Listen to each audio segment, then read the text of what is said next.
जय शिवराय. बलिदान मास दिवस 12वा.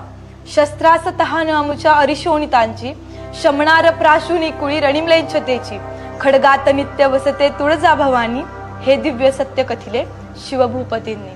आणि या श्लोकाचा अर्थ असा आहे की छत्रपती शिवाजी महाराज आणि धर्मवीर छत्रपती संभाजी महाराज यांच्याप्रमाणेच आपलं शस्त्रही स्वधर्माच्या विरोधात जाणाऱ्या आणि रयतेला त्रास देणाऱ्यांच्या विरोधातच उगारलं गेलं पाहिजे आणि त्यांचा ऱ्हास करूनच ते म्यानबंदही झालं पाहिजे.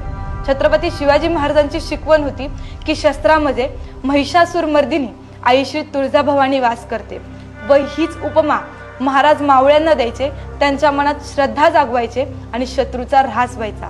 हीच शिकवण आपणही आपल्या मनात साठवली पाहिजे आणि आजही धर्माच्या विरोधात जाणाऱ्यांचे आवाज तिथल्या तिथे ठेचले पाहिजे. जय शंभूराजे.